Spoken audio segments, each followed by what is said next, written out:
to Mia and Feeder and see who they're going to have a chat to now. I'm here with Jonathan, Hunter and Tyler from the UOW Rover team. They've just completed their final challenge of the day. Can you guys tell me, how did you go on that last challenge? So we just did the mapping on autonomous task, and we're quite happy with how we went for the amount of time that we were able to put into it. We got a pretty decent map of the area. We got a good number of points. Unfortunately, the second half of our movement went a bit awry, but we were able to, we didn't hit any obstacles. We got everything we wanted, and yeah. Fantastic. That's great to hear that you guys were able to achieve what you wanted to do. You guys were telling me before the camera started rolling that you guys had made some changes to the Rover from last year. Could you, Jonathan, run me through what some of those changes were? Sure. Well, this is my first year on the Rover. Lots of great experiences, but from the last year, like, people have said that this is the pizza box shape. It's very thin, very sleek, and has keeping all the electrics in the one, like, very thin shape. Last year, it was just a core flute box. Many improvements, amongst many other things. I'm sure Hunter could elaborate further, but yeah, really good. Yeah, fantastic. Hunter, is there anything that you wanted to add?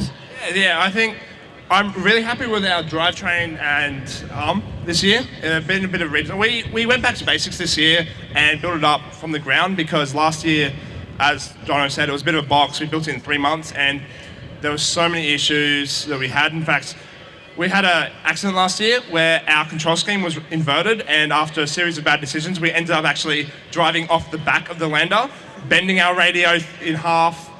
And so now we've come back this year, and I think our biggest thing was to drive in the right direction all the time, and we've done that with everything we've done. Yeah, it's fantastic to hear that you guys were able to improve on that from last year as well, so that's awesome. Tyler, I can see that you're holding a mini Rover. Can you run us through the story with this? Okay, well, this is our little robot called Roo. So last year we realized that most of the points that we could score in all the challenges could be acquired with just a camera and wheels. So Roo was born from that realization, and basically Roo has 3 cameras on it. You've got the gimbal camera, which is capable of looking around, as you would have seen on the pitch. You've got the front camera for control, and then just a similar camera on the back for control as well. It's controlled over Wi-Fi with anyone's laptop, and at the moment, it drives pretty well, but for next year, we'll be definitely improving and getting Roo 2.0, which will hopefully have 1 antenna. I don't know if you guys can see, but we have 4 antennas on at the moment, just trying to keep a stable connection. But next year it'll be 1 antenna. We'll be adding sensors to it to do things in the science task, the excavation. You'll see Roo next year, and it'll be a great improvement. Awesome. Really looking forward to seeing what Roo looks like next year. Do you guys have any plans whilst you're still in Adelaide? Anything that you're planning on doing before you head back? Well, there is I think we're going to go have a bit of a dinner. There's the dinner tonight. There's the tug of war, which we're looking forward to. That's always been a good time. And then afterwards, I think there's a bit of a plan going around the teams and the judges about heading out to Gawler, have a good night. Should be fun.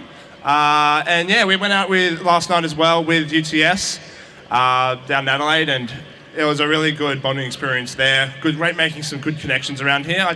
Everyone around here is so good. It's really, at this point, it's all about making those connections, keeping going, and working together, not just as a team, but as a competition.